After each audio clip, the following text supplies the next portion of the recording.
To GM Place we go, and Elliotte Friedman. Elliotte.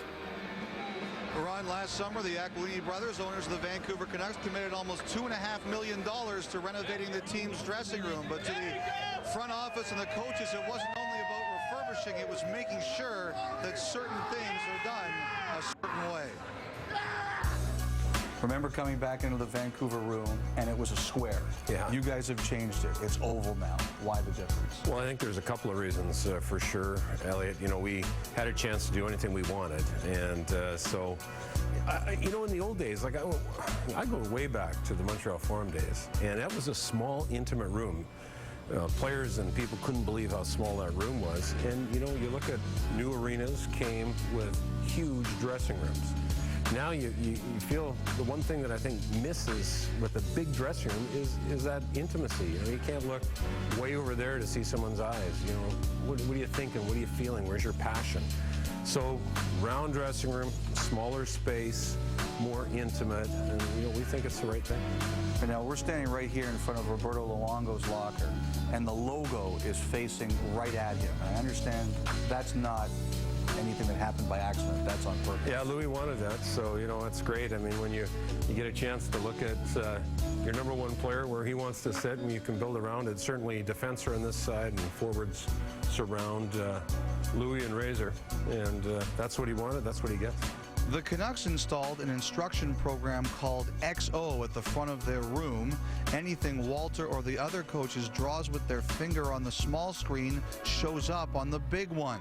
But the key piece of this setup is the lounge. So I understand when you took this job, one of the first things you did was change the lounge. Why?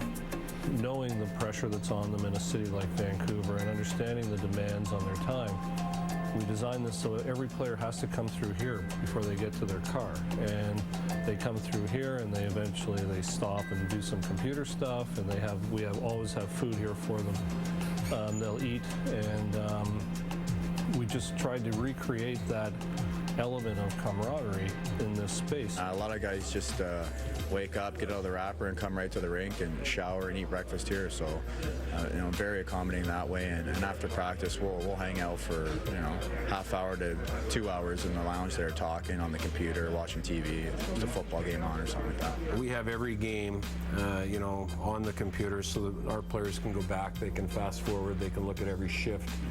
We have every power play goal scored so far. We have goals for, goals against, chance sheets. So there's a lot of things that we have on that site. When you have young players on a team, you know, oftentimes they'll reach for the most convenient thing, so we've made it the most convenient thing to reach for. What we have here is it's a Crestron system, and it's driven by biometrics right off the fingertips here. So one of the neat features to turn on the system is just a little swipe of our thumb.